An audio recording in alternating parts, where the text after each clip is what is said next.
Di sini saya akan mempresentasikan tentang filsafat ilmu, yaitu yang pertama pilar pendidikan dalam perspektif Ki Hajar Dewantara dalam referensi di era digital. Yang pertama, makna pilar dalam konteks pendidikan sebagai dasar atau tiang pengurus sistem pendidikan. Pilar pendidikan dimaknai sebagai dasar fondasi atau tiang penyangga yang menopang seluruh proses pendidikan agar berjalan sesuai tujuan nasional.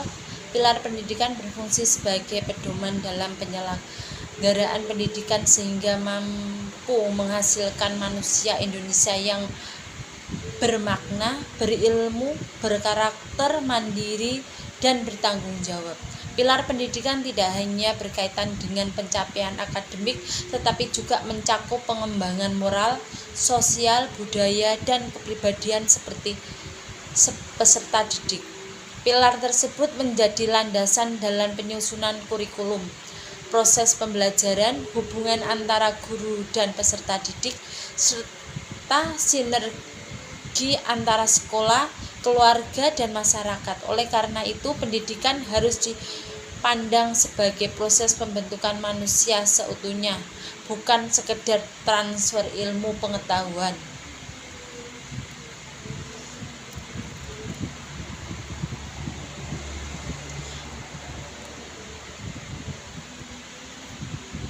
Bukan hanya sekedar ilmu pengetahuan. Dalam konteks Indonesia saat ini, pilar pendidikan menjadi skema penting karena pendidikan menghadap berbagai tantangan seperti kesenjangan kualitas pendidikan, rendahnya literasi, pengaruh negatif media digital, dan menurunnya karakter peserta didik. Pilar pendidikan berfungsi sebagai penuntut agar sistem pendidikan tetap berorientasi pada nilai-nilai kemanusiaan dan kebangsaan. Yang kedua yaitu ada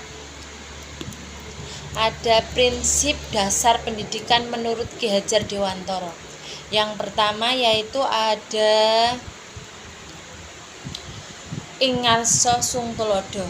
Prinsip ini berarti di depan memberi teladan, seseorang pendidik harus menjadi contoh dalam sikap, perilaku, moral, etika. Keteladanan menjadi metode pendidikan yang paling efektif karena peserta didik cenderung meniru apa yang mereka lihat daripada hanya mendengarkan nasihat. Yang contoh aktualnya yaitu di era media sosial, guru tidak hanya menjadi teladan di kelas tetapi juga dalam ruang digital.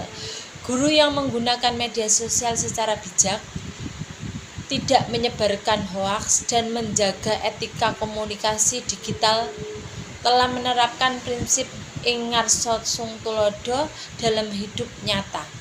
Yang kedua yaitu ada ing madya mangun karsa. Prinsip ini berarti di tengah pembangunan kemauan dan semangat, guru hadir bersama peserta didik untuk membimbing, memotivasi, menciptakan suasana belajar yang aktif dan menyenangkan. Guru juga berperan sebagai fasilitator yang membantu peserta didik menemukan potensi. Contoh aktualnya yaitu seperti dalam pembelajaran berbasis project basis learning, guru tidak mendominasi pembelajaran tetapi mendampingi peserta didik dalam mencari solusi terhadap suatu masalah. Misalnya yaitu siswa diminta untuk membuat kampanye digital tentang lingkungan hidup, sementara guru berperan sebagai pembimbing dan motivatornya. Yang kedua ada Tut Wuri Handayani, yaitu prinsip ini berarti di belakang memberi dorongan, guru memberikan kesempatan kepada peserta didik untuk berkembang secara mandiri sambil tetap memberikan dukungan, arahan apapun yang diperlukan.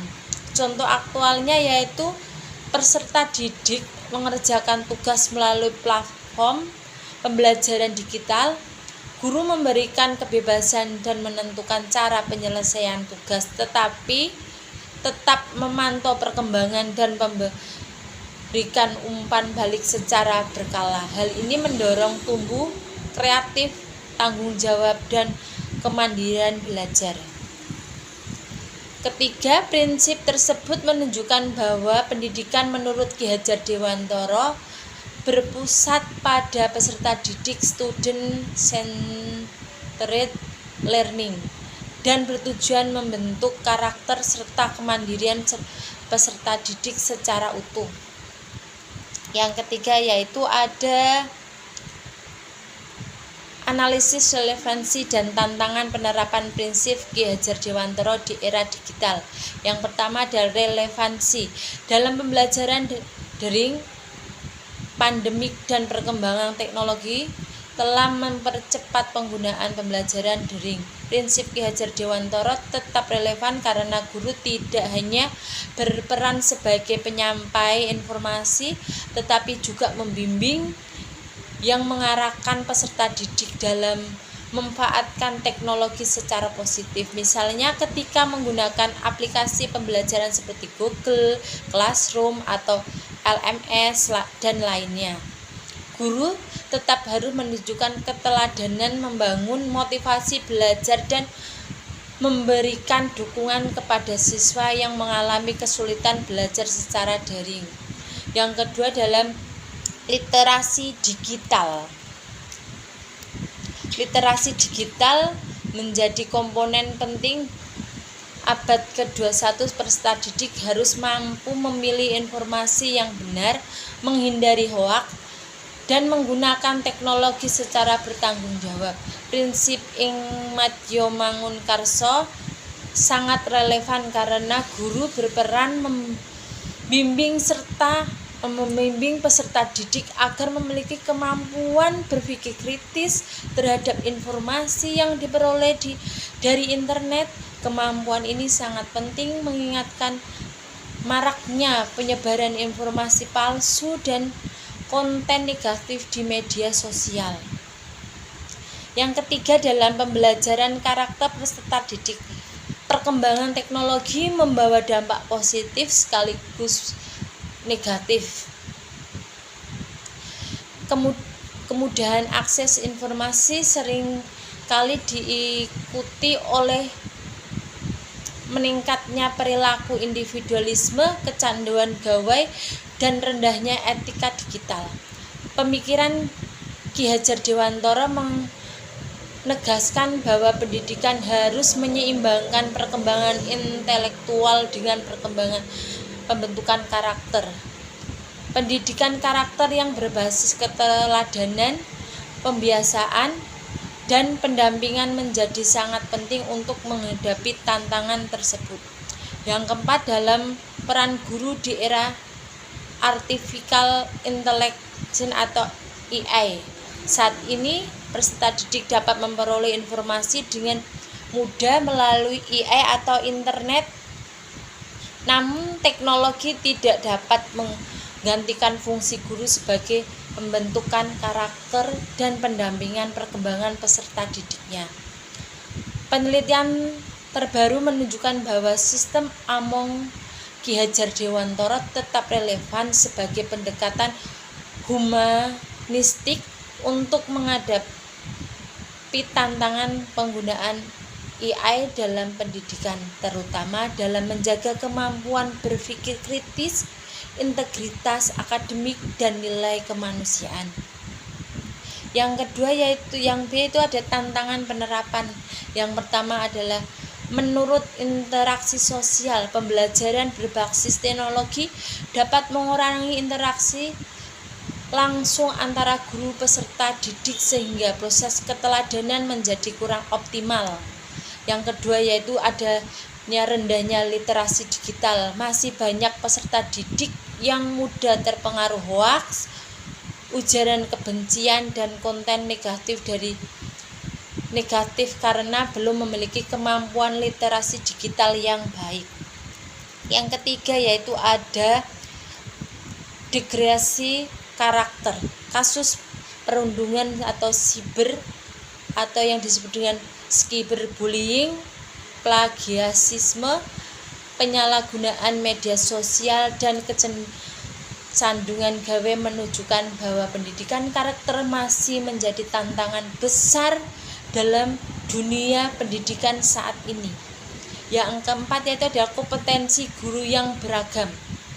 Tidak semua guru memiliki keterampilan digital yang memadai. Sebagian guru masih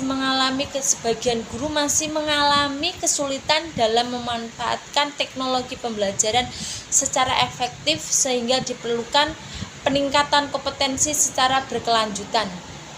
Refleksi bagaimana pilar pendidikan menjawab persoalan pendidikan nasional saat ini. Menurut saya, pilar pendidikan saat ini